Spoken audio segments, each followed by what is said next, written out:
Good morning, students. Today we are going to start our new chapter number 15. जो आज हम start कर रहे हैं वो है कंबशन एंड फ्लेम। कंबशन का मतलब क्या होता है? कंबशन मीन्स किसी भी सब्सटेंस का जलना। हम देखते हैं कि जो वुड है और कैरोसिन है, हमारे पास कुछ ऐसे फ्यूल्स है, कुछ ऐसे सब्सटेंस है जिन्हें जब हम फायर देते हैं मीन्स उन्हें इग्नाइट करते हैं तो वो हमें बहुत लार्ज अमाउंट में हीट और लाइट प्रोड्यूस करके देते हैं। तो ये प्रोसेस हमारी कंबशन कहलाती है। मींस किसी भी मटेरियल या सब्सटेंस को जब हम हीट दें, उसे बर्न करें तो वो हमें लाइट और हीट प्रोड्यूस करे, तो वो प्रोसेस हमारी कंबशन कहलाती है। तो हम कंबशन को देखते हैं।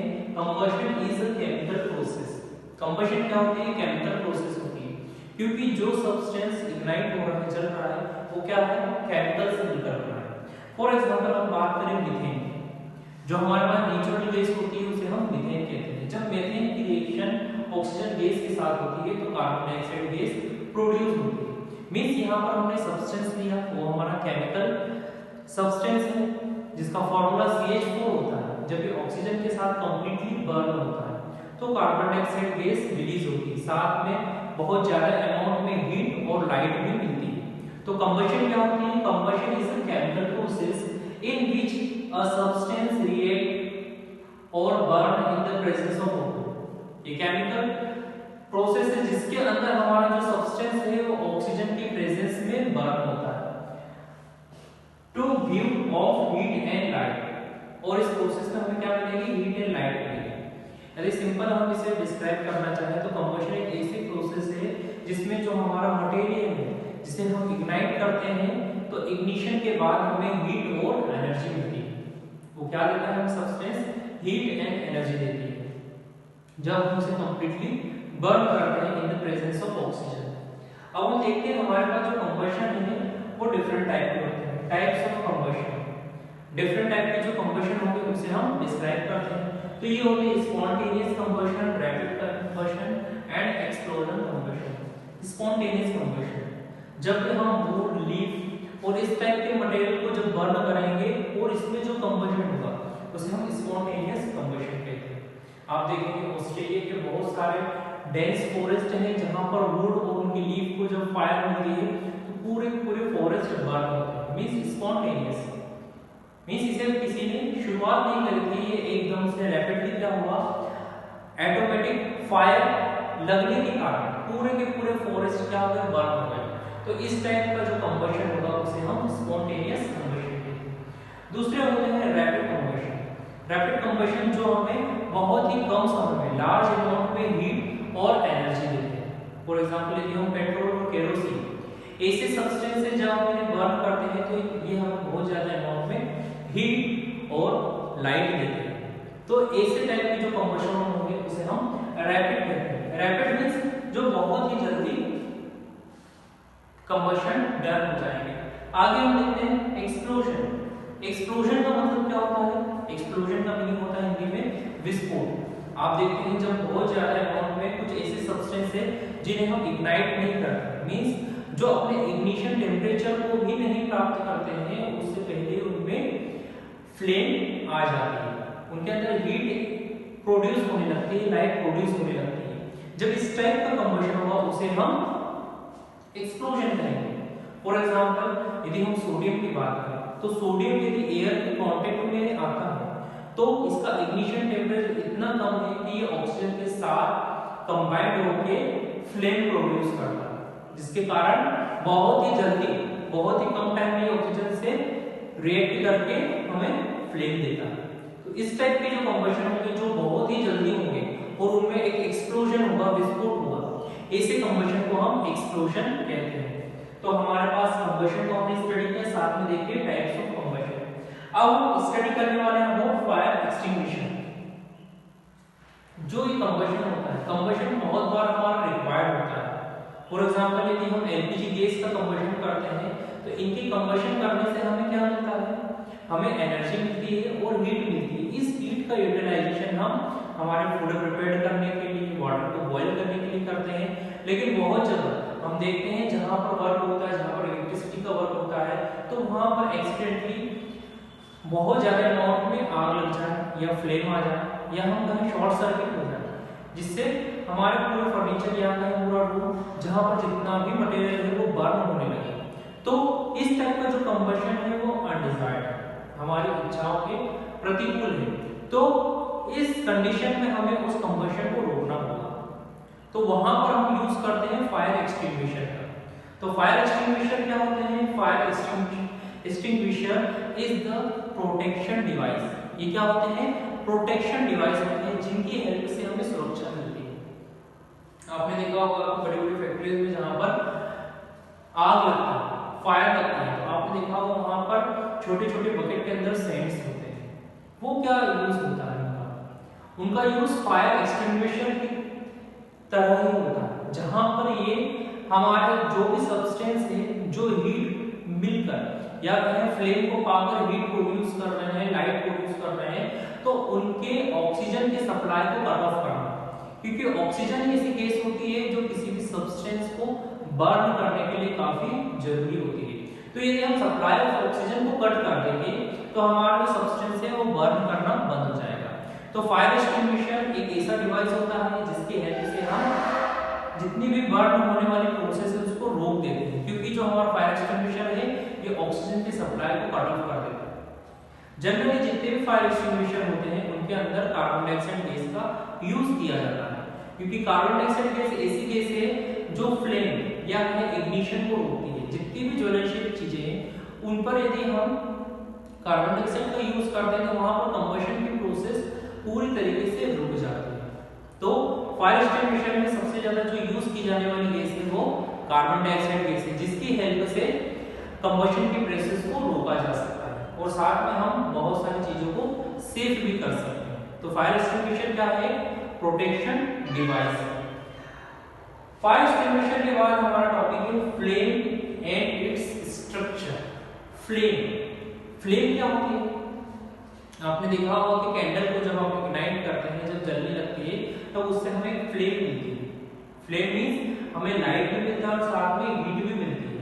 तो फ्लेम क्या होती है? जब भी हम किसी सब्सटेंस को इग्नाइट करते हैं, मींस एक ऐसा टेम्परेचर जहां पर जाकर वो बर्न होने लगता है और हमें लाइट और हीट देने लगता है, तो वहां पर हमें लाइट और हीट मिलने लगती है। तो ऐसे सब्सटेंस जो हमें लाइट भी दे रहे हैं, हीट भी दे रहे हैं, वो किसे बनाते हैं? फ्लेम को बनाते हैं। हम देखें यदि वुड, हमारे पास क्या है? वुड है, लकड़ी का एक पीस है, उसे हम हीट देते हैं।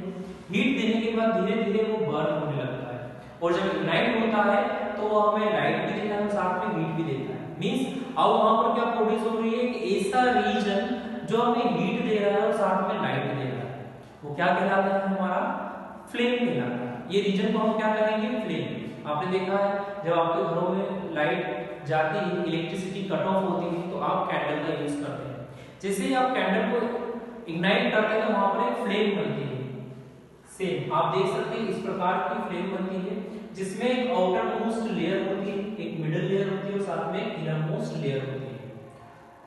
एक ऐसा प्लेस जहां से हम इग्निशन के बाद इस फ्लेम को प्रोड्यूस करते हैं, वो हमारा इनर मोस्ट लेयर कहलाती है। इस फ्लेम की 3 लेयर्स है, जिसमें सबसे अंदर की जो लेयर होती है उसे हम इनर मोस्ट लेयर कहते हैं। इनर मोस्ट लेयर क्यों? क्योंकि ये सबसे अंदर की लेयर और यहाँ पर इग्निशन नहीं होता है। मींस यहाँ पर ही हमारे जितने भी अनबर्न पार्टिकल है वो कलेक्ट होते हैं। आप देखेंगे फ्लेम को जैसे हम इग्नाइट करते हैं तो धीरे धीरे जो फ्लेम है वो मेल्ट होने लगती है और उसमें जितना भी पोर्शन कंबशन नहीं हो पाता या अनबर्न पार्टिकल होते हैं तो वहीं से वो कलेक्ट होने लगते हैं। तो इनर मोस्ट लेयर के अंदर हमारा कंबशन नहीं होता है। सेकंड हम कहते हैं मिडिल लेयर या moderate layer. Outer most layer और इनर मोस्ट लेयर के बीच का जो पोर्शन होता है उसे हम मिडिल लेयर कहते हैं। इस मिडिल लेयर को हम कहते हैं ये फ्लेमेबल, इनफ्लेमेबल लेयर होती है। मींस यहाँ पर क्या हमें मिल रहा है? लाइट भी मिल रही है और साथ में हीट भी मिल रही है।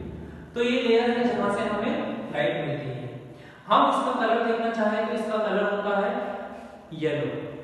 आप देखेंगे जब भी फ्लेम प्रोड्यूस होती है तो उसका मिडल पोर्शन है वो थोड़ा थोड़ा येलो दिखाई देता है, क्योंकि यहाँ पर कंबशन की प्रोसेस होने लगती है और हमें लाइट और हीट मिलने लगती है। हमारे फ्लेम के जो आउटर मोस्ट लेयर होती है वो सबसे ज्यादा हमें हीट और लाइट देती है। आपने देखा होगा आपके घरों में एलपीजी सिलेंडर है, जब इसे हम बर्न करते हैं तो हमें एक ब्लू कलर की फ्लेम मिलती है।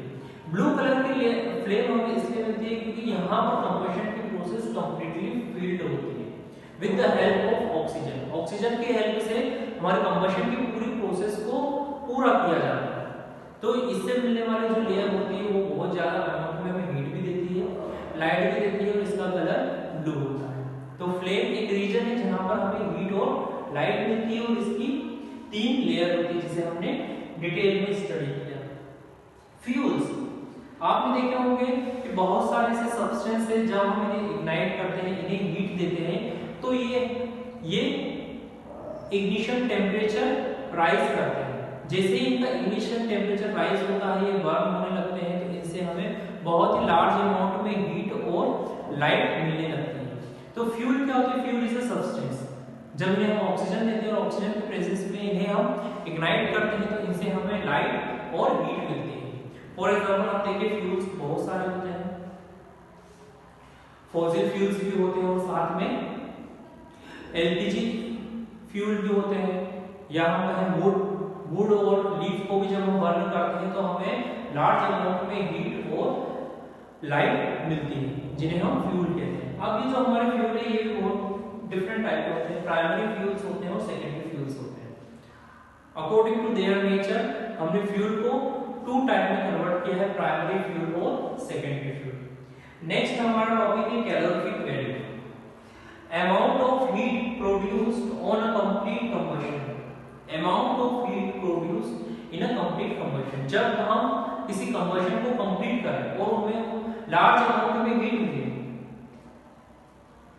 amount of heat produced on complete combustion 1 kg of fuel। जब हमने 1 kg of fuel लिया और उसे कंप्लीट कंबशन की प्रोसेस की हेल्प से पूरा बर्न किया और जितने अमाउंट में हमें हीट एनर्जी मिली उसे हम कैलोरीफिक वैल्यू कहते हैं। अब हम देखते हैं जो हमारे पास डिफरेंट टाइप के मटेरियल होते हैं उनकी कैलोरीफिक वैल्यू डिफरेंट होती है। आप आपके बुक के लास्ट पेज में देख सकते हैं कि वहां पर केरोसिन, पेट्रोल, वुड और सारी चीजें हैं जिनकी कैलोरीफिक वैल्यू डिफरेंट होती है।